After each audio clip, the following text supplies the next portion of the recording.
শিক্ষার্থীদের March two যমুনায় পুলিশের সঙ্গে সংঘর্ষ, আহত অর্ধশত। বৃহস্পতিবার বিকেল পর্যন্ত কর্মসূচি স্থগিত। সব পক্ষের সঙ্গে ফের আলোচনায় বসবে সরকার।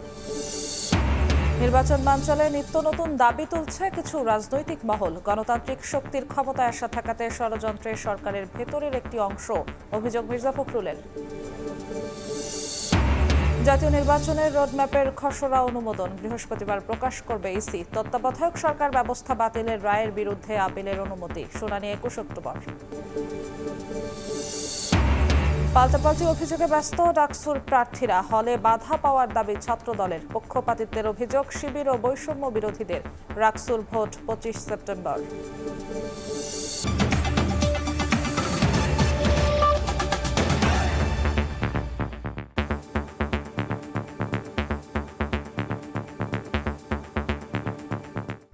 প্রবাসের সময়ের সঙ্গে আছি আমি জিন্নাতারা যশোয়া।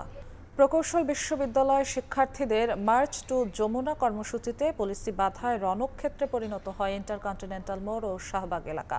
ধাওয়া পাল্টা ধাওয়া ও সংঘর্ষের এক পর্যায়ে টিয়ারশেল, সাউন্ড গ্রেনেড নিক্ষেপের পাশাপাশি জলকামান ব্যবহার করে পুলিশ। এতে আহত হন অর্ধশত। উদ্ভূত পরিস্থিতিতে হামলার ঘটনায় দুঃখ প্রকাশ করেন ডিএমপি কমিশনার। এরপরই বৃহস্পতিবার বিকেল পর্যন্ত কর্মসূচি স্থগিত করে ব্লকেট প্রত্যাহার করেন আন্দোলনকারীরা। এদিকে সমস্যা সমাধানে আবারও সব পক্ষের সঙ্গে আলোচনায় বসবে সরকার।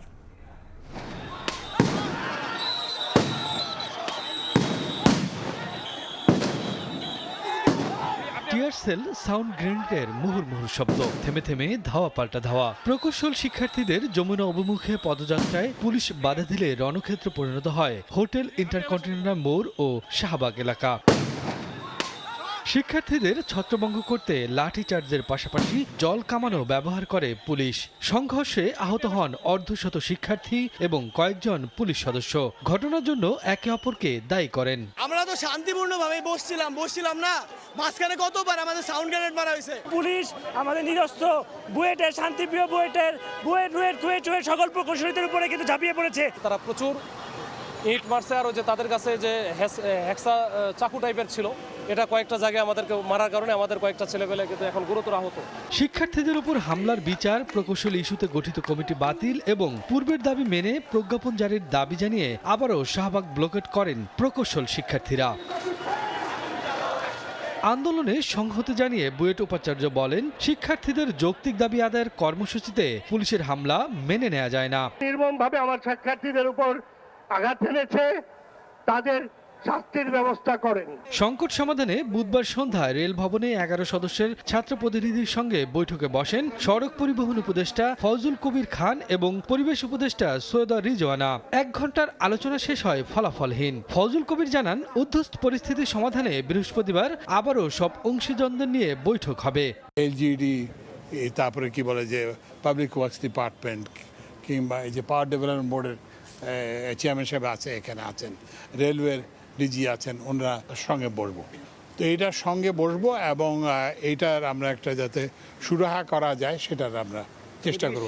এর কিছুক্ষণ পরেই শাহবাগে এসে শিক্ষার্থীদের উপর হামলার ঘটনায় দুঃখ প্রকাশ করেন ডিএমপি কমিশনার মোহাম্মদ সাজ্জাদ আলী। ইন্টারকনের সামনে যে অপ্রীতিকর ঘটনা হয়েছে সেই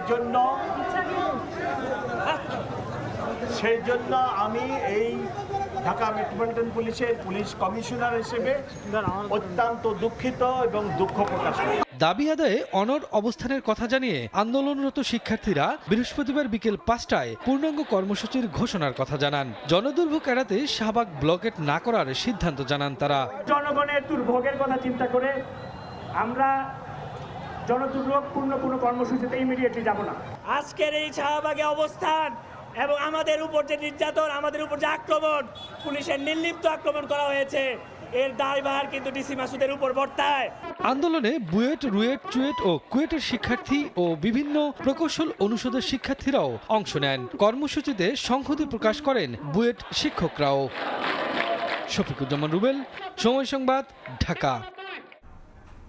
রাজধানীর শাহবাগে প্রকৌশল শিক্ষার্থীদের উপর হামলার প্রতিবাদ জানিয়েছে রুয়েট ও চুয়েটের ছাত্রছাত্রীরা। সড়ক অবরোধ করে বিক্ষোভ করেন শিক্ষার্থীরা। এতে ঘণ্টাখানেক বন্ধ ছিল যান চলাচল।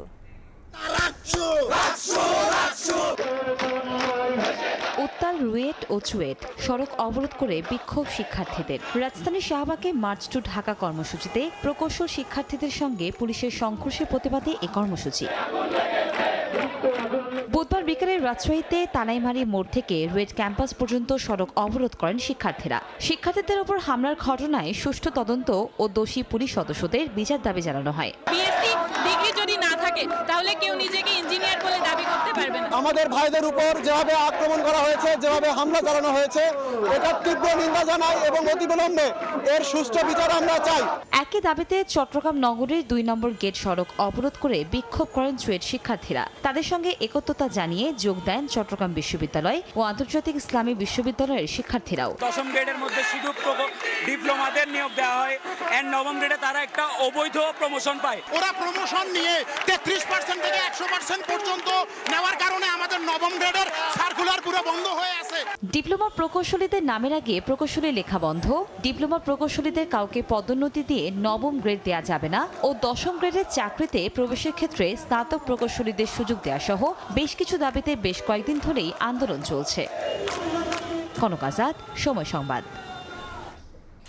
নির্বাচন বানচালে কিছু রাজনৈতিক মহল নিত্য নতুন দাবি তুলছে বলে অভিযোগ করেছেন বিএনপি মহাসচিব মির্জা ফখরুল ইসলাম আলমগীর। গণতান্ত্রিক শক্তির ক্ষমতায় আসা ঠেকাতে সরকারের ভেতরের একটি মহলও ষড়যন্ত্র করছে বলে সতর্ক থাকার আহ্বান তার। বলেন, গণ অভ্যুত্থানের পর কেউ জিতে গেছে মনে করলে বড় ভুল হবে। দ্রুত সংস্কার কাজ শেষ করে ঘোষিত সময়ে নির্বাচন দিতে সরকারের প্রতি আহ্বান বিএনপি মহাসচিবের। নির্বাচনের সময় নিয়ে নানা জটিলতা আর সংশয় থাকলেও অন্তর্বর্তী সরকারের ভোটের রোডম্যাপ ঘোষণায় শঙ্কা দূর হয়েছে বেশ।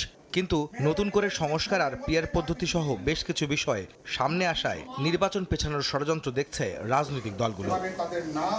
সংখ্যানুপাতিক হারে নির্বাচনের দাবি তুলে পরিকল্পিতভাবে কিছু রাজনৈতিক দল নির্বাচন পেছানোর পায়তারা করছে অভিযোগ করে সবাইকে এ ব্যাপারে সজাগ থাকার আহ্বান জানান মির্জা ফখরুল ইসলাম আলমগীর। বুধবার দুপুরে জাতীয় প্রেস ক্লাবে এক আলোচনায় একথা বলেন তিনি। কিন্তু দুর্ভাগ্যজনকভাবে আজকে কিছু সংখ্যক রাজনৈতিক মহল অত্যন্ত পরিকল্পিতভাবে নির্বাচনকে বানচাল করার জন্য নিত্য নতুন দাবি তুলে তুলেছে। গণতান্ত্রিক শক্তির ক্ষমতায় যাওয়া ঠেকাতে সরকারের ভেতরে থাকা একটি মহল ষড়যন্ত্র করছে অভিযোগ করে বিএনপি মহাসচিব বলেন, ৭১-এর পাক বাহিনীর সহযোগীরা দেশে বড় বড় কথা বলছে। সরকারের ভেতরে একটা মহল অত্যন্ত সচেতনভাবে চেষ্টা করছে যারা গণতন্ত্রের পক্ষের শক্তি তারা যেন আসতে না পারে। নির্বাচন বানচাল করে শেখ হাসিনাকে দেশে ফেরাতে ব্যাংক লুটেরারা দিল্লিতে বসে ২৫০০ কোটি টাকা বিনিয়োগ করেছে বলে দাবি করেন মির্জা ফখরুল ইসলাম আলমগীর। জটিলতা তৈরি না করে দ্রুত সংস্কার শেষে ঘোষিত সময়ে নির্বাচন দিতে সরকারের প্রতি আহ্বান তার। দিল্লিতে বসে তিনি ২৫০০ কোটি টাকা ইতিমধ্যে দিয়ে দিয়েছেন এবং পরিকল্পনা করেছেন যে কিভাবে ওই টাকাকে ব্যবহার করে তারা বাংলাদেশে নির্বাচন বন্ধ করবে এবং হাসিনাকে আবার দেশে ফিরিয়ে আনবে। সংস্কার প্রস্তাব সহ সব বিষয়ে বিএনপি অন্তর্বর্তী সরকারকে সর্বাত্মক সহযোগিতা করছে বলেও জানান বিএনপি মহাসচিব। আহমেদ সালেহিন, সময় সংবাদ, ঢাকা। ত্রয়োদশ জাতীয় নির্বাচনের রোডম্যাপের খসড়া অনুমোদন দিয়েছে ইসি। প্রকাশ করা হতে পারে আগামীকাল। এদিকে সংসদীয় আসনের খসড়া সীমানা নির্ধারণের দাবি আপত্তি নিয়ে ৪ দিনব্যাপী শুনানির শেষ হয়েছে। শিগগিরই পর্যালোচনা করে সংসদীয় আসনের সীমানা চূড়ান্ত করবে ইসি। সংসদীয় আসনের পুনর্নির্ধারিত সীমানার বিষয়ে নির্বাচন কমিশনে দাবি ও আপত্তির উপর শেষ দিনের শুনানি ছিল বুধবার সকালে। প্রধান নির্বাচন কমিশনার এএমএম নাসির উদ্দিন সহ ৪ কমিশনারের উপস্থিতিতে ৫ অঞ্চলের ১৮টি সংসদীয় আসনের বিপরীতে ২৬২টি দাবি আপত্তির শুনানি শেষ করে নির্বাচন কমিশন। আমার বেড়া উপজেলা আমি বলতে চাই, এটাকে যদি প্রশাসনিকভাবে এর অখণ্ডতা মেনটেন না করা হয় তাহলে এটা ক্ষতিগ্রস্ত হবে। আমি ভোটার হচ্ছি পঞ্চগড় ১-এর, কিন্তু আমি বাস করছি পঞ্চগড় ২-এ। সেক্ষেত্রে পঞ্চগড় ১-এর এমপি কোনোদিনই এসে আমার এলাকার উন্নয়ন করে না। রোববার থেকে শুরু হওয়া টানা ৪ দিন ধরে ৮৪ আসনের বিপরীতে ১৮৯৩টি দাবি আপত্তির শুনানি শেষ করে সাংবিধানিক এই প্রতিষ্ঠানটি। আমরা আগে যে ছিলাম ফরিদপুর ৪, সদরপুর চরভদ্রসর এবং ভাঙ্গা ৫, ওটাই থাকবে এই সাবমিশন আমাদের। কারণ হলো আমাদের ৭টা ইউনিয়ন হলো যে পদ্মার ওপার আর এলাকার ওপার। শুনানি শেষে সংবাদ সম্মেলন করে সার্বিক পরিস্থিতি তুলে ধরেন কমিশনের সিনিয়র সচিব আক্তার আহমেদ। আপত্তি এবং সুপারিশের সংখ্যা হচ্ছে 1893 33টা জেলার 84টা আসন সম্পর্কিত মতামত যেটা পেয়েছি সেগুলো আমরা লিপিবদ্ধ করেছি এবং লিপিবদ্ধ করে এখন আমরা পর্যালোচনা করে যত সম্ভব শীঘ্রই আমরা চূড়ান্ত তালিকাটা প্রকাশ করব। এদিকে ত্রয়োদশ জাতীয় সংসদ নির্বাচনের রোডম্যাপের খসড়া অনুমোদন দিয়েছে নির্বাচন কমিশন। বৃহস্পতিবার আসন্ন নির্বাচনের রোডম্যাপ প্রকাশ করা হবে বলে জানিয়েছে ইসি। আগামীকালকে ইনশাআল্লাহ আরো ভালো কিছু আরো বাড়তি কিছু তথ্য দিব। সাধারণত ভোটার তালিকা, নির্বাচনী আইনের সংস্কার, দল ও অংশীজনের সঙ্গে সংলাপ, সীমানা নির্ধারণ, দল নিবন্ধন, সরঞ্জাম কেনাকাটা, প্রশিক্ষণ, মুদ্রণ, আইনশৃঙ্খলা সভা, নির্বাচনী কর্মকর্তাদের নিয়ে সভা সহ তফসিলের আগে পরে প্রস্তুতির তালিকা রয়েছে রোডম্যাপে। এবার ফ্রান্স, বাহরাইন, সিঙ্গাপুর এবং স্পেনের প্রবাসী বাংলাদেশিদের ভোটার করার সম্মতি পেল ইসি। এ নিয়ে 19টি দেশে প্রবাসীদের ভোটার হওয়া সহজ হলো। কাউসারা চৌধুরী কুমু, সময় সংবাদ, ঢাকা। বারবার বিঘ্ন হওয়া বন্ধে তত্ত্বাবধায়ক সরকার ব্যবস্থার কার্যকর সমাধান চায় আপিল বিভাগ। সংবিধানের ত্রয়োদশ সংশোধনী সংক্রান্ত রিভিউ শুনানিতে একথা বলেন প্রধান বিচারপতি। পরে আপিলের অনুমতি দিয়ে শুনানির জন্য 21 অক্টোবর দিন ধার্য করেন সর্বোচ্চ আদালত। আইনজীবীরা বলছেন, আপিলে ফিরবে নির্বাচনকালীন তত্ত্বাবধায়ক সরকার ব্যবস্থা। তত্ত্বাবধায়ক সরকারের অধীনে দেশে 4টি জাতীয় সংসদ নির্বাচন অনুষ্ঠিত হয়, যা গ্রহণযোগ্যতা পায় দেশ বিদেশে। 2009 সালে আওয়ামী লীগ ক্ষমতায় আসার পর এক রায়ের আলোকে তড়িঘড়ি করে তত্ত্বাবধায়ক সরকার ব্যবস্থা বাতিল করে আওয়ামী লীগ সরকার। সংশোধনী আনা হয় সংবিধানে।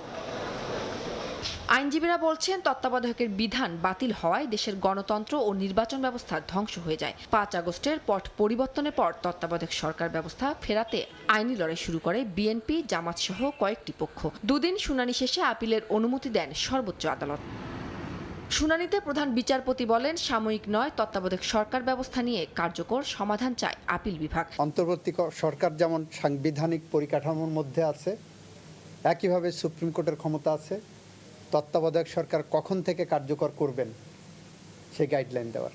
এটা আমি কোর্টকে বলেছি যে আপনাদের সামনে যখন রিভিউ আছে, এই রিভিউয়ের মাধ্যমে আপনারা যে কোনো প্রশ্নের মীমাংসা করতে পারবেন এবং ইন্টারিম গভর্নমেন্ট তার মতো করে তার স্কিম ফুলফিল করবেন।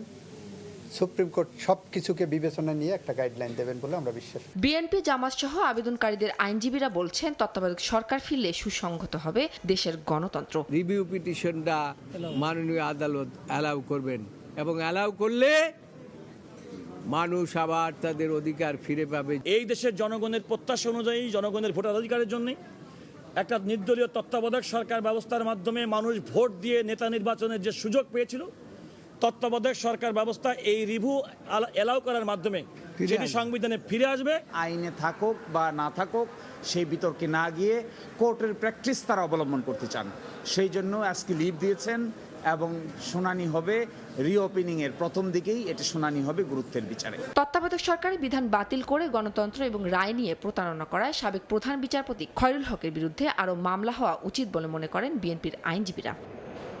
উম্মে হানি, সময় সংবাদ, ঢাকা। এবার ছাত্র সংসদ নির্বাচনের খবর।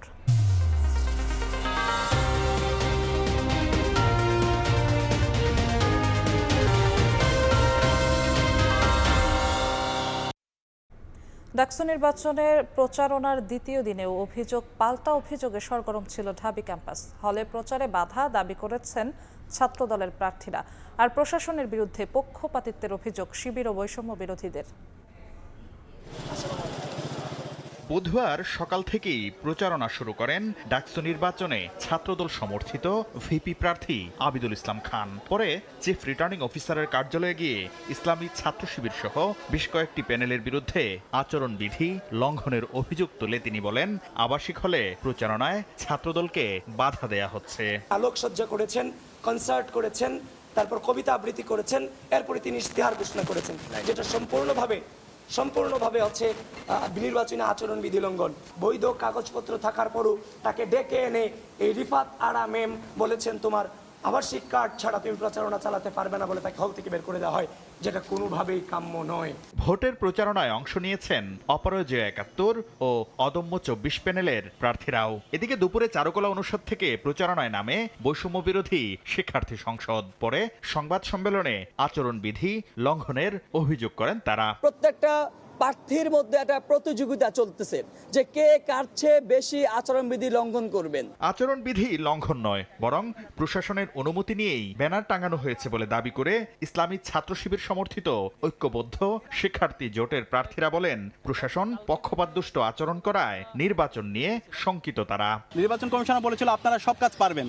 আপনারা পেস্টুন লাগাতে পারবেন, এবং যে শর্তগুলো দিয়েছিলেন সেই শর্তের আলোকে আমরা প্রত্যেকটা জায়গায় আমাদের পেস্টুনগুলো দিয়েছিলাম, কিন্তু রাতের বেলা গায়েবী নোটিশ চলে আসছে। সন্ধ্যায় মধুর ক্যান্টিনে সংবাদ সম্মেলন করে ওমামা ফাতেমা ও তার প্যানেল। লিফলেট ছাড়া অন্য কোনো ধরনের দৃশ্যমান প্রচার প্রচারণার ব্যবস্থা না রাখা হয় তাহলে প্রার্থীদের জন্য কিভাবে প্রার্থীরা আসলে বিশ্ববিদ্যালয়ের এই 40,000 স্টুডেন্টদেরকে রিচ করবেন। এদিকে আচরণবিধি লঙ্ঘনের বিষয়ে সতর্ক করে চিফ রিটার্নিং অফিসার বলেন, সদ্য গঠিত টাস্ক ফোর্স আচরণবিধি বিষয়ে নজরদারি করছে। যেভাবে আচরণবিধি দিয়েছি সেইভাবে টাস্ক ফোর্স কাজ করবে, এবং কোনো ধরনের লঙ্ঘিত হলে সেটা প্রমাণিত হলে সেখানে যেভাবে শাস্তির কথা বলা আছে সেগুলো আমরা বাস্তবায়ন করব। আচরণবিধি লঙ্ঘনের দায়ে বুধবার বেশ কয়েকজন প্রার্থীকে কারণ দর্শানোর নোটিশ দেওয়া হয়েছে। শাকির আহমেদ, সময় সংবাদ, ঢাকা। আবারও পেছানো হলো রাজশাহী বিশ্ববিদ্যালয়ের ছাত্র সংসদ নির্বাচনের ভোটের দিন। নতুন তারিখ নির্ধারণ করা হয়েছে 25 সেপ্টেম্বর। বিশ্ববিদ্যালয় প্রশাসনের এমন সিদ্ধান্তের প্রতিবাদ জানিয়েছে বেশ কয়েকটি ছাত্র সংগঠন ও প্রার্থীরা। এদিকে জাহাঙ্গীরনগর বিশ্ববিদ্যালয়ে জাকসু নির্বাচনে প্রার্থিতা ফিরে পেতে আপিলের শুনানি হয়েছে। সাইবার বুলিং বন্ধে বিটিআরসির কাছে আবেদন করা হবে বলে জানালেন জাকসু নির্বাচন কমিশনার।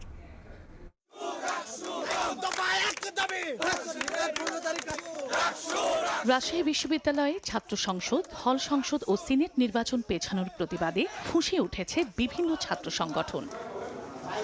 এর আগে বুধবার সকালে নির্বাচন পরিচালনার দায়িত্বে থাকা শিক্ষক ও কর্মকর্তাদের বৈঠক শেষে সংবাদ সম্মেলন করেন রাকসুর প্রধান নির্বাচন কমিশনার। আমাদের নিরাপত্তার বিষয়গুলো মাথায় রাখতে হচ্ছে, অনেক ব্যাপক প্রস্তুতির বিষয় আছে। সেই জন্যই আমাদের এই দিনগুলো আমরা মনে করছি যে দরকার হবে, সেই জন্যই আমরা পিছিয়েছি। কারোর কথায় কারোর দ্বারা প্রভাবিত হয়ে আমরা এটা করি। বিষয়টি নিয়ে মিশ্র প্রতিক্রিয়া শিক্ষার্থী, রাকসু প্রার্থী ও বিভিন্ন ছাত্র সংগঠনের নেতাদের। প্রতিবাদে বিক্ষোভ মিছিল করেছে ছাত্র শিবির। বিশ্ববিদ্যালয় প্রশাসন যে নিরপেক্ষতা যে আগে একটু হলেও ছিল, তা আসলে মনোনয়ন ফর্ম যে তারিখটা পেছানোর কারণে এটাও আসলে তারা হারালো। সাধারণ শিক্ষার্থী এবং যারা রাকসুর স্টেক হোল্ডার তাদের নিয়ে রাকসুটা হবে, এটাই আমাদের দাবি। এত বড় একটা উৎসবের আগের দিন নির্বাচনের তারিখ ঘোষণা করাটা, এটি আমরা মনে করি যে এটি একটি অংশগ্রহণমূলক নির্বাচনের ব্যত্যয়। এদিকে জাকসু নির্বাচনে শুনানিতে অংশ নিয়ে 15 জন প্রার্থিতা ফিরে পেয়েছেন। জাহাঙ্গীরনগর বিশ্ববিদ্যালয়ের সিনেট হলে নির্বাচন কমিশনারের কার্যালয়ে সকাল 10টা থেকে দুপুর 1টা পর্যন্ত চলে শুনানি। পরে প্রধান নির্বাচন কমিশনার জানান, সাইবার বুলিং বন্ধের জন্য বিটিআরসিতে করা হবে আবেদন। জাহাঙ্গীরনগর ইউনিভার্সিটির নাম এবং লোগো ইউজ করে যত ধরনের ওই ফেসবুক পেজ আছে আমাদের অনুমোদন ছাড়া সবগুলিকে আপনারা অনুগ্রহ করে বন্ধ করে দেন। এদিকে চট্টগ্রাম বিশ্ববিদ্যালয়ে চাকসু গঠনতন্ত্র সংস্কারের দাবি জানিয়েছে গণতান্ত্রিক ছাত্রজোট ও গণতান্ত্রিক ছাত্র সংসদ। সংবাদ সম্মেলনে গঠনতন্ত্রের বিভিন্ন ধারা সংস্কার কিংবা বাতিলের প্রস্তাবনা দেয় সংগঠন দুটি। অন্যদিকে ছাত্রদলের বিরুদ্ধে চাকসু বানচালের অভিযোগ এনে বিক্ষোভ মিছিল করেছে ছাত্র শিবির। চাকসু শিক্ষার্থীদের অধিকার আদায়ের একটি রাজনৈতিক প্ল্যাটফর্ম। ভবিষ্যতে যেসব নেতৃত্ব চাকসুর মধ্য দিয়ে আসবে তারা যাতে এই গণতান্ত্রিক সংস্থাগুলো বাস্তবায়নের জন্য কাজ করে। বিশ্ববিদ্যালয়ের একটা ছাত্র সংগঠন তারা বিভিন্নভাবে চাকসুকে নষ্ট করার জন্য ষড়যন্ত্র করছে। চলতি সপ্তাহে চাকসু নির্বাচনের তফসিল ঘোষণার প্রতিশ্রুতি দিয়েছে বিশ্ববিদ্যালয় প্রশাসন। চন্দ্র বিশ্বাস, ববি, সময় সংবাদ। শরীয়তপুরের জাজিরায় মসজিদ কমিটি নিয়ে দ্বন্দ্বের জেরে এক বিএনপি নেতাকে ছুরিকাঘাতে হত্যার অভিযোগ উঠেছে প্রতিপক্ষের বিরুদ্ধে। স্বজনদের অভিযোগ, ফজরের আজান ও বয়ান দেয়া নিয়ে দ্বন্দ্বের জেরে খবিরকে হত্যা করা হয়েছে। হত্যাকাণ্ডে জড়িতদের ধরতে তৎপর পুলিশ।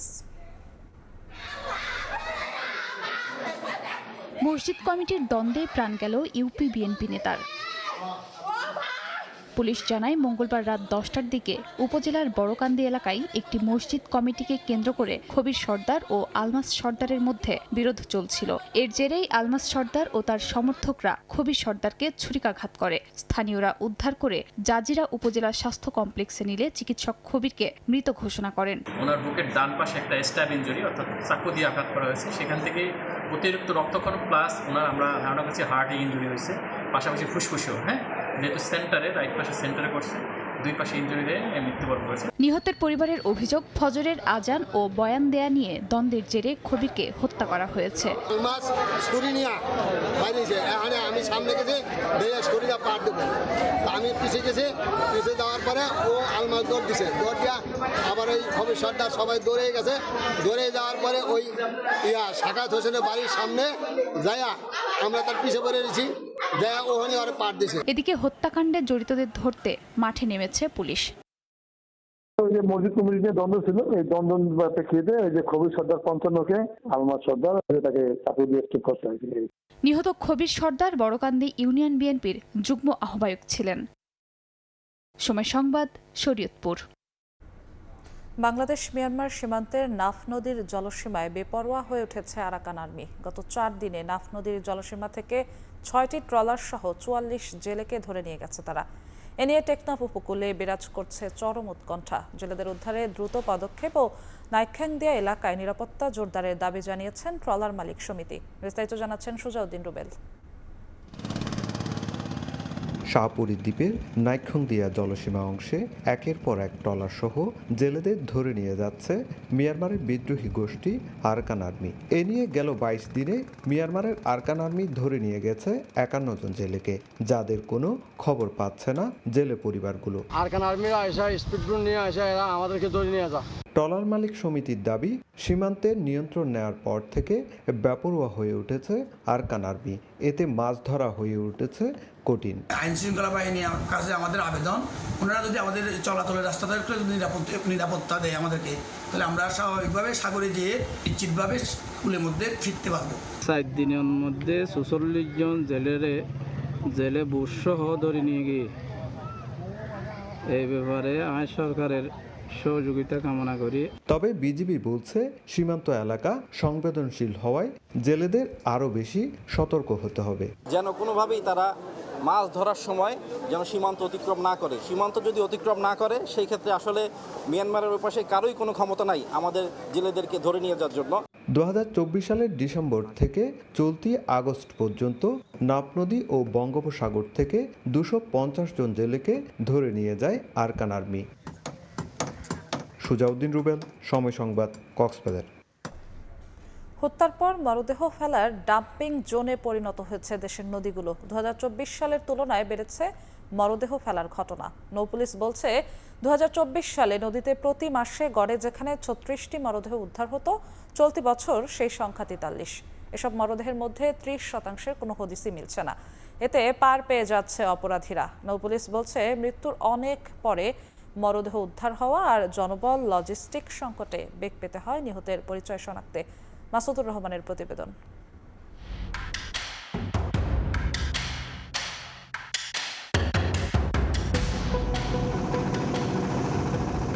গত 23 আগস্ট 6 ঘন্টার ব্যবধানে বুড়িগঙ্গা নদীতে 4টি মরদেহ উদ্ধার করে নৌপুলিশ। হাত দোনোটা বাঁধা ছিল, অবস্থা অনেক খারাপ ছিল। লাশটা দেখি দূরে সাদা হাজার দেখে আইলাম, দেখার পরে পুলিশ উড়ে এলিয়ে গেল।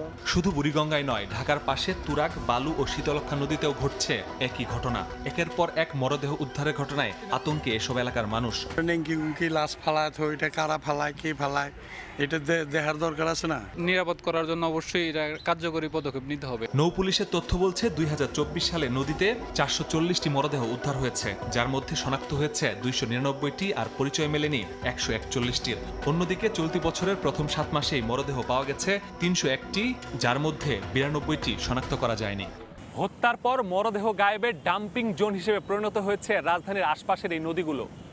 একের পর এক লাশ ভেসে ওঠায় নদীপথে চলাচলকারীরা এখন ভুগছে নিরাপত্তাহীনতায়। এটি বন্ধে প্রশাসনের কঠোর হস্তক্ষেপ কামনা তাদের।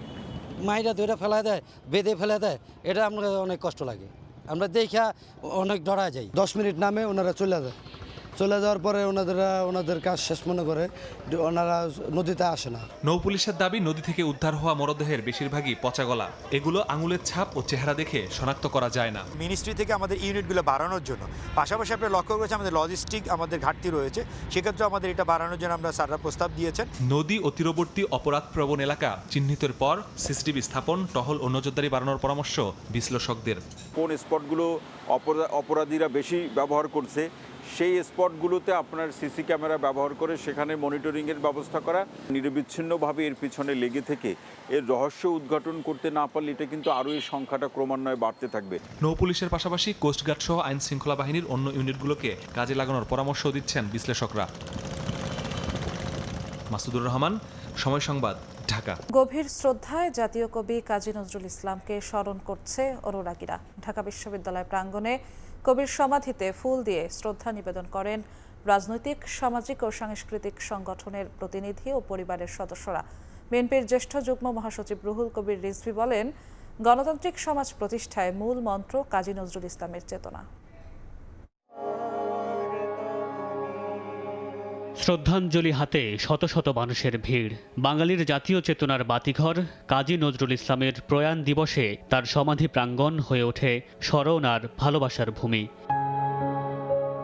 বাঙালির সকল আন্দোলন সংগ্রামে প্রেরণা জুগিয়েছেন প্রেম ও দ্রোহের কবি নজরুল। জাত ধর্মের বিভেদ পেরিয়ে স্বপ্ন দেখেছেন মানবিক সমাজের। তাই তো তার চলে যাবার অর্ধশত বছর পেরিয়ে গেলেও চিন্তা ও মননে এখনও তিনি আছেন প্রবলভাবে। এই স্বল্প সময়ে এক মহান কবি নিজের পরিচয় তার লেখনীর মধ্য দিয়ে দিয়ে গেছেন। তার মূল্যবোধ, তার অহিংস যেই চিন্তাধারা আমাদের জন্য খুবই পাথেয় বলে আমরা মনে করি। ভোরের আলো ফোটার সঙ্গে সঙ্গে নজরুলের সমাধিতে ফুল দিয়ে শ্রদ্ধা জানান সাধারণ মানুষ, বিভিন্ন সামাজিক, সাংস্কৃতিক ও রাজনৈতিক সংগঠন। নজরুলের সমাধিতে শ্রদ্ধা জানাতে এসে বিএনপির জ্যেষ্ঠ যুগ্ম মহাসচিব রুহুল কবির রিজভী বলেন, গণতান্ত্রিক সমাজ প্রতিষ্ঠায় মূল মন্ত্র নজরুলের চেতনা। এ সময় তিনি রমজানের আগেই অবাধ সুষ্ঠু নির্বাচন অনুষ্ঠিত হবে বলে আশা প্রকাশ করেন। কাজী নজরুল ইসলামের অমর সৃষ্টি যতদিন বেঁচে আছে এদেশের মানুষকে কখনোই মাথা নত করতে দেবে না। আমাদের বিশ্বাস অতি তাড়াতাড়ি রমজানের পূর্বেই একটি অবাধ সুষ্ঠু নির্বাচন অনুষ্ঠিত হবে। বারবার বলার পরও নজরুল রচনার এখনো অনুবাদ না হওয়ায় হতাশা ফুটে ওঠে পরিবারের কণ্ঠে। কাজী নজরুল ইসলামকে বহির্বিশ্বে পৌঁছানোর জন্য তার রচনাবলী, অনুবাদ এবং তার যাবতীয় কর্ম, সেগুলো অনুবাদের মাধ্যমে আমরা যেন বহির্বিশ্বে তাকে পরিচিত করতে পারি। জন্মদিন হোক কিংবা মৃত্যুদিন, নজরুলের অদৃশ্য উপস্থিতির আবেগ বাঙালি মাত্রই অনুভব করেন প্রতিদিন। তাই তো তার চলে যাবার অর্ধশত বছর পেরিয়ে গেলেও তিনি আছেন বাঙালির চেতনায় এবং সংস্কৃতির শেকড়ে। তারপরেই প্রশ্ন রাখতে হয় যে বৈষম্যহীন সমাজ এবং মানবিক সমাজের স্বপ্ন তিনি দেখেছেন তার কতটুকু পূরণ হয়েছে। মামুনুর রশিদ পনেল, সময় সংবাদ, ঢাকা। ডাক বিভাগের মালিকানায় থাকছে না নগদ। বাংলাদেশ ব্যাংকের গভর্নর জানিয়েছেন, মোবাইলে আর্থিক সেবা দেওয়া প্রতিষ্ঠানটি পরিচালনার সক্ষমতা নেই ডাক বিভাগের। তাই নতুন বিনিয়োগকারী চেয়ে বিজ্ঞাপন দেওয়া হবে আগামী সপ্তাহে। নতুন মালিকের কাছে নগদের দায়িত্ব হস্তান্তর করা হবে চলতি বছরই। 2019 সালের 26 মার্চ দেশে মোবাইলে আর্থিক সেবা দেওয়া শুরু করে নগদ। যাত্রা শুরুর 6 বছরেই প্রতিষ্ঠানটির গ্রাহক ছাড়িয়েছে 9 কোটি। দৈনিক লেনদেন হচ্ছে গড়ে প্রায় 1300 কোটি টাকা। জুলাই অভ্যুত্থানের পর নগদে প্রশাসক নিয়োগ দেয় অন্তর্বর্তী সরকার। প্রশাসক বসানোর পর নিরীক্ষায় 2356 কোটি টাকার আর্থিক জালিয়াতির তথ্য উঠে আসে। মামলা করে বাংলাদেশ ব্যাংক। এমন পরিস্থিতিতে এবার নগদের মালিকানা পরিবর্তনের উদ্যোগ নেওয়া হয়েছে। বুধবার রাজধানীর হোটেল সোনারগাঁওয়ে ক্যাশলেস বাংলাদেশ সামিটে কেন্দ্রীয় ব্যাংকের গভর্নর জানান, সরকারের উচ্চ পর্যায়ে আলোচনার পর নতুন বিনিয়োগকারীর হাতে নগদকে ছেড়ে দেওয়া হচ্ছে। চলতি বছরেই শেষ হবে পুরো প্রক্রিয়া। We have decided at the highest level that we are going to privatize Nagad and bring new investors. আমরা হয়তো সপ্তাহখানেকের মধ্যেই এটার বিজ্ঞাপনে চলে যাব। So we hope that in the next 3-4 months we can find one and hand it over. Governor আরও জানান, শিগগিরই বেসরকারি খাতের ক্রেডিট ব্যুরোর জন্য অনুমোদন দেওয়া হবে। কাজ চলছে ব্যাংকিং খাতে নতুন আন্তঃলেনদেন ব্যবস্থা চালুর বিষয়েও। বিল গেটস ফাউন্ডেশনের সাথে আমাদের কথাবার্তা হচ্ছে। মজলুক বলে একটা সিস্টেম আছে যেটা অনেক দেশে প্র্যাকটিস, একটা ওপেন সিস্টেম। এটাকে আমরা বাংলাদেশের হাতে ইন্ট্রোডিউস করতে যাচ্ছি। কথাবার্তা হবে, সেপ্টেম্বর মাসে তারা আসছে এবং তারা টেকনিক্যাল সাপোর্ট দেবে আমাদের এই ব্যাপারে। অনুষ্ঠানে ক্যাশলেস অর্থনীতি গড়ে উঠলে কর ফাঁকি ও দুর্নীতি বন্ধ হবে বলে মন্তব্য করেন এনবিআর চেয়ারম্যান। শুভ খান, সময় সংবাদ, ঢাকা। এসডিজি লক্ষ্য পূরণ ও পরিবেশ সুরক্ষায় শিল্প খাতের বর্জ্যকে পুনরায় ব্যবহার উপযোগী করার তাগিদ দিয়েছেন শিল্প উপদেষ্টা আদিলুর রহমান খান। এবিসিসিআই এর এক আলোচনা সভায় উপদেষ্টা বলেন, শিল্প খাতে পুনর্ব্যবহারযোগ্য কাঁচামালের সরবরাহ বাড়াতে নতুন উদ্যোক্তাদের স্বাগত জানাবে সরকার। For Bangladesh, transitioning to a circular economy is not optional, it's a strategic necessity, it's a must. We must invest in technologies, policies and partnerships that reduce import dependency, attract green investment and strengthen export competitiveness.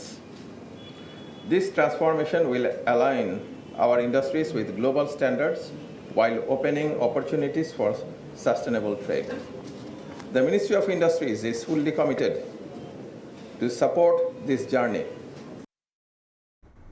LDC উত্তরণ সামনে রেখে নতুন করে কোনো খাতেই প্রণোদনা দেওয়া সম্ভব নয় বলে মন্তব্য করেছেন বাণিজ্য সচিব। অর্থনীতিতে প্লাস্টিক খাতের অবদান শীর্ষক অনুষ্ঠানে কথা বলেন তিনি। প্রণোদনা না দিলেও শিল্প সুরক্ষায় বিশেষ নজর দেওয়ার দাবি প্লাস্টিক খাত সংশ্লিষ্টদের। দেশে দরকারি প্লাস্টিকের মোট চাহিদার ৮০% পূরণ করে স্থানীয় প্লাস্টিক শিল্প। পাশাপাশি বছরে ২৮৪ মিলিয়ন মার্কিন ডলারের প্লাস্টিক পণ্য রফতানি হয়। সব মিলিয়ে জিডিপিতে ১% বেশি যোগান দেয় এ খাত। বুধবার রাজধানীর একটি হোটেলে প্লাস্টিক খাতের শীর্ষ সংগঠন BGPMEA আয়োজিত অর্থনীতিতে প্লাস্টিক খাতের অবদান শীর্ষক আলোচনায় এসব তথ্য তুলে ধরেন খাত সংশ্লিষ্টরা। জানান, যদিও সম্ভাবনাময় এই খাত কাঠামোগত ও পরিবেশগত নানা সংকটে ভুগছে। ফাইন্যান্সের দিকে গেলাম না, বিদ্যুতের দিকে গেলাম না, আমার কাছে প্রচুর আছে যে আমার ইনভেস্টাররা ইনভেস্ট করে অনেক জায়গায় কান্নাকাটি। তো এলডিসি গ্র্যাজুয়েশনের সময় আমি অনুরোধ করব যে নট অনলি প্লাস্টিক, যত ডোমেস্টিক ইন্ডাস্ট্রি আছে, ডোমেস্টিক সার্ভিস সেক্টর আছে, সবাই যেন প্রোটেক্টেড হয়। এ সময় শিল্প খাতে উৎপাদনশীলতা ও কর্মীদের দক্ষতা বাড়ানোর পরামর্শ উঠে আসে। বড় প্রতিষ্ঠানকে ছোট ও মাঝারি শিল্প রক্ষায় এগিয়ে আসার আহ্বান জানান বক্তারা। আপনারা যদি হেল্প করেন যে এই স্পেসিফিক এই 3টা 4টা 5 ধরনের স্কিল আমার প্রয়োজন, তাহলে there are enough resources, enough development partner there to support those. পুনরায় প্রিপারেশন নিতে হবে আমাদের সবাইকে, কিভাবে প্রোডাক্টিভিটি বাড়ানো যায়। অনুষ্ঠানে বাণিজ্য সচিব জানান, স্বল্পোন্নত দেশ থেকে উত্তরণকে সামনে রেখে নতুন করে প্রণোদনা দেওয়ার সুযোগ না থাকলেও প্রাতিষ্ঠানিক সক্ষমতা বাড়াতে শিক্ষা, গবেষণা ও প্রশিক্ষণে সরকারি সহায়তা অব্যাহত রাখা হবে। এলডিসি গ্র্যাজুয়েশনের সাথে সাথে আমাদের কিন্তু কন্টিনিউ করার সুযোগ থাকবে না, but other suppose that can be extended from the government is very much being considered.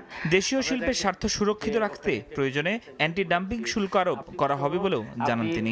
প্রমাণ দাখিল করলে আমরা অ্যান্টি ডাম্পিং দিয়ে দিব। ফরহাদুর রহমান, সময় সংবাদ, ঢাকা। ব্যবসায়ী ও স্বার্থ সংশ্লিষ্ট মহলের চাপে বারবার ঢাকার বিশদ অঞ্চল পরিকল্পনা ড্যাপ সংশোধনের চেষ্টা রাজধানীর জন্য আত্মঘাতী সিদ্ধান্ত। বুধবার দুপুরে বাংলা মোটরে বাংলাদেশ ইনস্টিটিউট অব প্ল্যানার্সের সংবাদ সম্মেলনে এমন মন্তব্য করেন বিআইপি সভাপতি আদি মোহাম্মদ খান। বলেন, প্রতি 5 বছরে ড্যাপ আপডেট করার ব্যবস্থা থাকলেও তা মানছে না রাজুক। এতে নাগরিক সেবার উপর অসহনীয় চাপ পড়ছে। পরিকল্পনা প্রণয়নে ব্যবসায়ীদের অবৈধ প্রভাব বন্ধে যথাযথ আইনি ব্যবস্থা নেওয়ার দাবি জানানো হয় সংবাদ সম্মেলনে।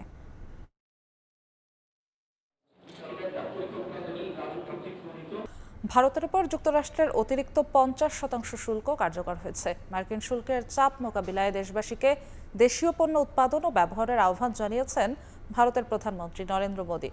শুল্ক নিয়ে উত্তেজনার মধ্যেই যুক্তরাষ্ট্র ও ভারতের শীর্ষ কর্মকর্তাদের বৈঠক অনুষ্ঠিত হয়েছে। কৌশলগত অগ্রাধিকার, বাণিজ্য, বিনিয়োগ ও আঞ্চলিক নিরাপত্তা নিয়ে দুই দেশের মধ্যে আলোচনা হয় বলে জানা গেছে।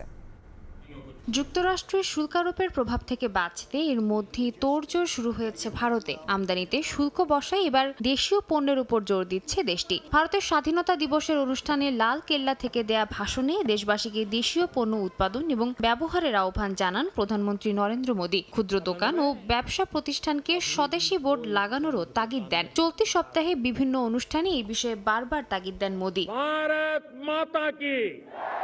এছাড়া সাধারণ মানুষ ও ক্ষুদ্র ব্যবসায়ীদের জন্য বড় ধরনের কর ছাড়ের সিদ্ধান্ত নিয়েছে বিজেপি সরকার। কর সংস্কার ও সরলীকরণের জন্য $12 বিলিয়ন আয়কর ছাড় দেওয়ার ঘোষণা দেয়া হয়। মোদী সরকারের এ উদ্যোগ দেশের ভোক্তা অর্থনীতি ও জিডিপি বৃদ্ধিতে সহায়তা করবে বলে মনে করছেন অর্থনীতিবিদরা। শুল্ক নিয়ে উত্তেজনার মধ্যেই মঙ্গলবার দুই দেশের শীর্ষ কর্মকর্তাদের মধ্যে আলোচনা অনুষ্ঠিত হয়েছে। বৈঠকে দুই দেশের প্রতিরক্ষা, শিল্প সহযোগিতা, বিজ্ঞান ও প্রযুক্তি, আঞ্চলিক সম্পৃক্ততা ও গোয়েন্দা তথ্য বিনিময় নিয়ে আলোচনা হয়। উভয় দেশই কৌশলগত অগ্রাধিকার, বাণিজ্য ও বিনিয়োগ, সিভিল নিউক্লিয়ার শক্তি, গুরুত্বপূর্ণ খনিজ, সন্ত্রাসবাদ ও মাদক প্রতিরোধের ক্ষেত্রে সহযোগিতার অঙ্গীকার পুনর্ব্যক্ত করে। আলোচনায় নতুন 10 বছরে ভারত যুক্তরাষ্ট্র মেজর ডিফেন্স পার্টনারশিপের কাঠামো চূড়ান্ত করার বিষয়েও আলোচনা হয় বলে জানা গেছে। সাদিয়া তাসনিম, সময় সংবাদ।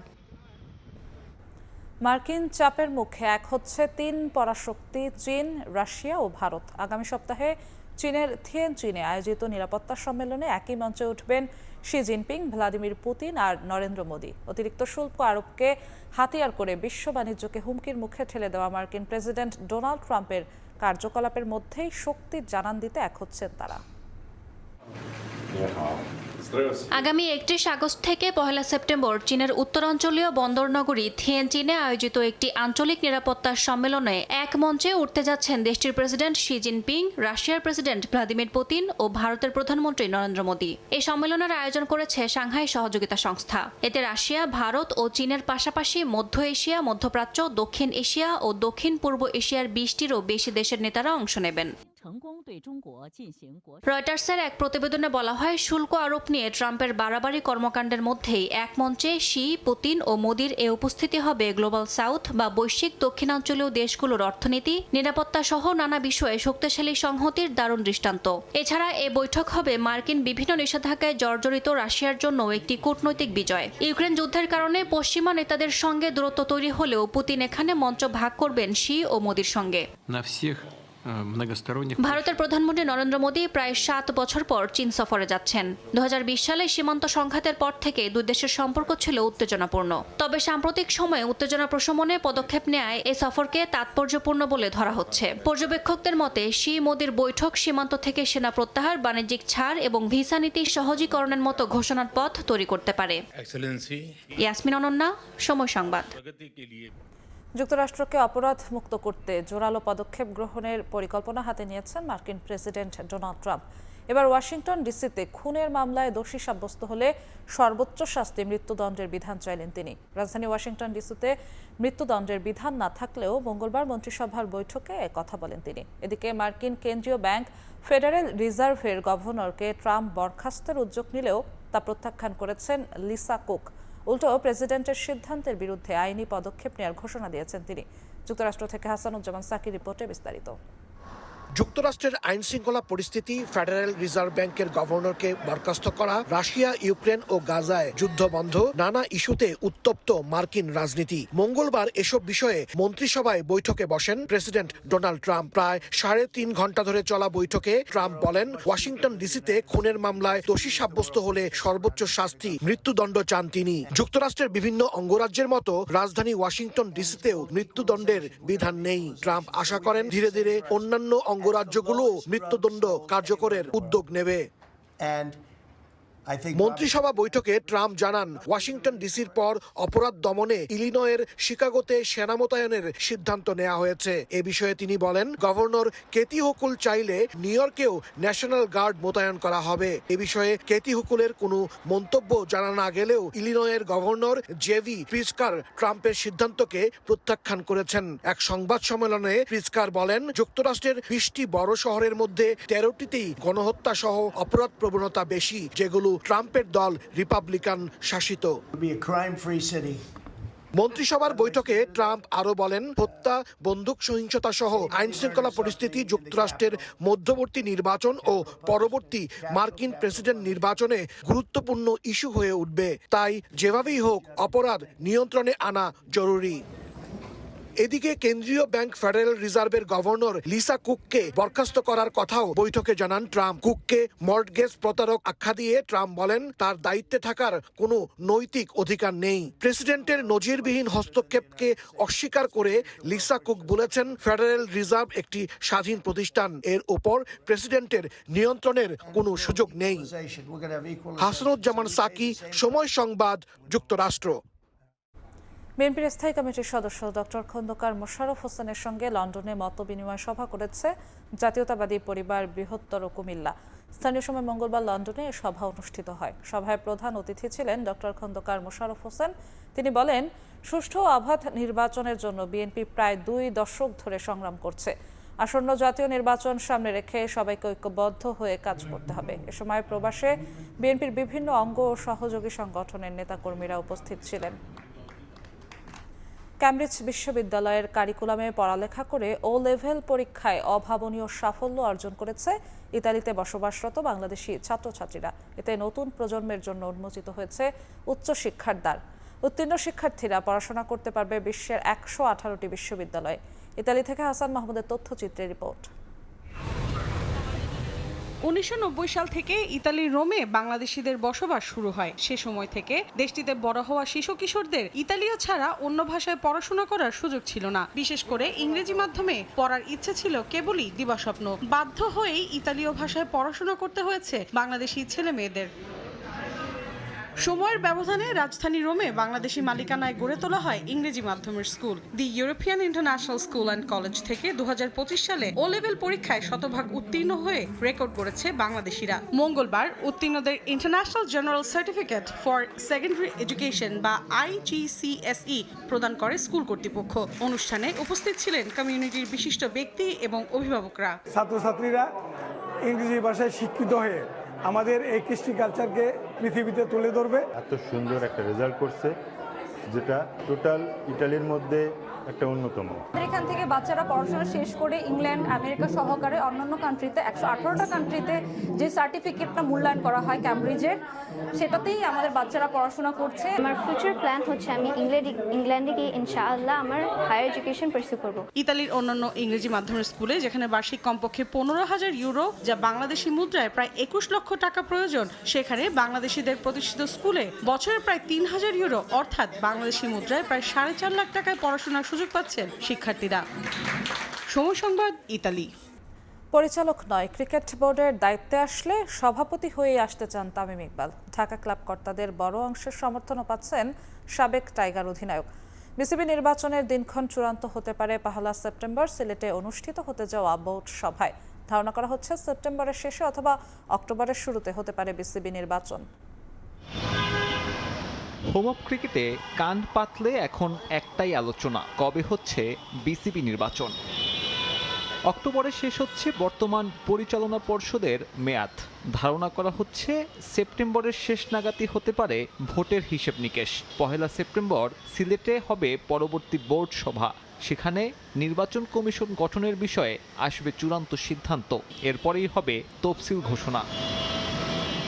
নির্বাচন ঘিরে চলছে ভোটের হিসেব। বিসিবি সভাপতি নির্বাচনে বড় ভূমিকা ঢাকার 76 ক্লাব কাউন্সিলরের। তাদের ভোটে আসবেন 12 জন পরিচালক, আর এরাই মূলত নির্ধারণ করবেন কে হবেন পরবর্তী সভাপতি। এই চেয়ারে চোখ রাখছেন সাবেক অধিনায়ক তামিম ইকবাল। বসুন্ধরা গ্রুপের আওতাধীন 18 ক্লাব সহ এই ক্রিকেটারকে সভাপতি হিসেবে দেখতে চান সংগঠকদের বড় একটা অংশ। এরই মধ্যে কাউন্সিলর পদ থাকা তামিমের জন্য পরিচালক হওয়ার রাস্তাটাও পরিষ্কার। বাকি থাকে সভাপতি পদ। সেখানে তার প্রতিদ্বন্দ্বী হতে পারেন আমিনুল ইসলাম বুলবুল। ক্রীড়া পরিষদ কোটা থাকায় পরিচালক নির্বাচন নিয়ে মাথা ব্যথা নেই বুলবুলের। তবে শুধু পরিচালক হিসেবে যেহেতু থাকবেন না বর্তমান সভাপতি, তাই পরের নির্বাচনে দাঁড়ানোর আগে স্পষ্ট নির্দেশনার অপেক্ষায় তিনি। পরিচালকদের সম্মতি সেভাবে না পেলে হয়তো নির্বাচনেই দাঁড়াবেন না বুলবুল। এছাড়াও দৌড়ে আছেন সাবেক সভাপতি ফারুক আহমেদ। ক্লাবপাড়ায় তারও আছে কিছু ভোট। তবে শেষবার যে অভিজ্ঞতার সঙ্গী হয়েছেন সাবেক এই অধিনায়ক, তাতে সভাপতি পদে সবচেয়ে কম ফেভারিট তকমাটা তারই গায়ে। এত কিছুর পরেও আছে জাতীয় নির্বাচনের সমীকরণ। রাজনৈতিক দল ক্ষমতায় আসার পরে সভাপতি পদেও প্রভাব পড়তে পারে। একদমই রাজনীতির বাইরের মানুষ বুলবুলের জন্য তখন কঠিন হয়ে যাবে সব পরিস্থিতি। সাব্বির মিথুন, সময় সংবাদ, ঢাকা। এ পর্যায়ে শীর্ষ সংবাদগুলো জানিয়ে দিচ্ছি আরেকবার।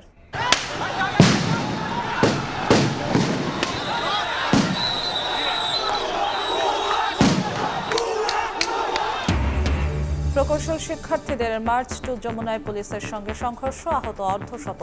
বৃহস্পতিবার বিকেল পর্যন্ত কর্মসূচি স্থগিত। সব পক্ষের সঙ্গে ফের আলোচনায় বসবে সরকার। নির্বাচন বানচালে নিত্য নতুন দাবি তুলছে কিছু রাজনৈতিক মহল। গণতান্ত্রিক শক্তির ক্ষমতায় আসা ঠেকাতে ষড়যন্ত্রে সরকারের ভেতরের একটি অংশ, অভিযোগ মির্জা ফখরুলের। এবং পাল্টাপাল্টি অভিযোগে ব্যস্ত ডাকসুর প্রার্থীরা, হলে বাধা পাওয়ার দাবি ছাত্র দলের। পক্ষপাতিত্বের অভিযোগ শিবির ও বৈষম্য বিরোধীদের। ডাকসুর ভোট 25 সেপ্টেম্বর।